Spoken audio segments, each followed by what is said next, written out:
Bismillahirrahmanirrahim. Assalamualaikum warahmatullahi wabarakatuh. Bagaimana kabar anak-anak semua? Semoga semuanya dalam keadaan sehat walafiat. Amin ya robbal alamin. Baik anak-anak, sekarang kita akan mempelajari pelajaran IPA tentang gelombang bunyi. A. Pengertian bunyi. Bunyi adalah suara yang berasal dari benda yang bergetar.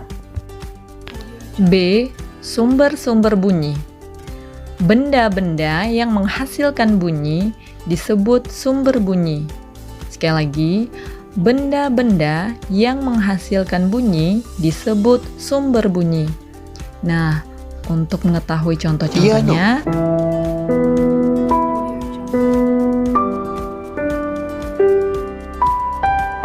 gitar,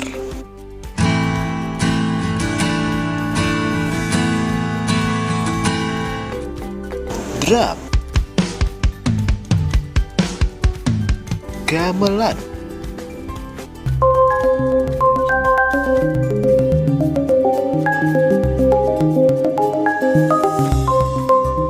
selanjutnya, berdasarkan kuat lemahnya bunyi dibedakan menjadi 3, yaitu pertama, infrasonik. Infrasonik adalah bunyi yang sangat lemah. Jumlah getaran bunyinya kurang dari 20 getaran per detik atau kurang dari 20 Hz. Anak-anak, Hz itu adalah satuan untuk bunyi ya. Nah, bunyi ini hanya bisa didengarkan oleh hewan-hewan tertentu. Contohnya, jangkrik, anjing, angsa, dan lain-lain. Kedua, audiosonik.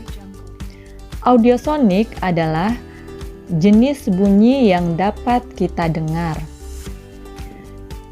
yaitu 20-20.000 Hz.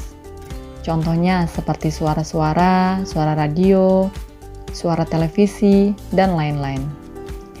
Yang ketiga, ultrasonik.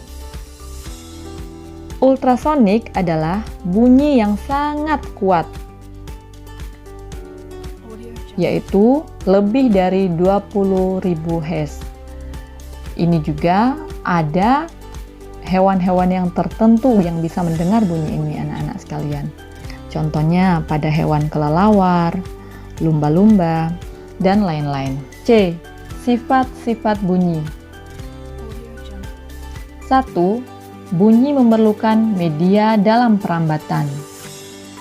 Bunyi merambat melalui benda padat, benda cair, dan gas. Nah, sekarang kita lihat dulu ya, bahwa bunyi merambat melalui benda padat. Ayo kita lihat videonya anak-anak. Perpindahan bunyi melalui benda padat dicontohkan pada saat kita melakukan permainan telepon tali. Mulanya, bunyi muncul melalui seorang anak, kemudian merambat melalui tali hingga sampai ke telinga anak yang lain. Selanjutnya, ini video tentang bunyi merambat melalui benda cair. Perpindahan energi bunyi melalui benda cair dicontohkan pada saat kita menjatuhkan batu ke dalam bak berisi air. Mulanya, bunyi muncul dari dasar bak mandi, kemudian berpindah ke air hingga sampai ke telinga. Ketiga, bunyi merambat melalui gas. Untuk penjelasan, kita tonton video ya. Perpindahan bunyi melalui gas dicontohkan pada saat suara auman serigala. Mulanya keluar dari mulut serigala, kemudian berpindah melalui udara hingga sampai ke telinga. C. Sifat-sifat bunyi tadi ada 3 ya. Yang pertama, tadi sudah dijelaskan bahwa bunyi memerlukan media dalam perambatannya. Sekarang, yang kedua, bunyi dapat dipantulkan. Biasanya, bunyi dapat dipantulkan melalui benda yang keras. Contohnya, piring, kayu, dan masih banyak yang lain ya. Yang ketiga, yaitu bunyi dapat diserap. Biasanya pada benda yang lunak. Ya, contohnya gabus dapat diserap. Baik anak-anak, untuk materi yang lebih dalamnya, untuk penjelasan selanjutnya, bunyi dapat dipantulkan dan bunyi dapat diserap, kita akan bahas lagi pada subtema kedua ya.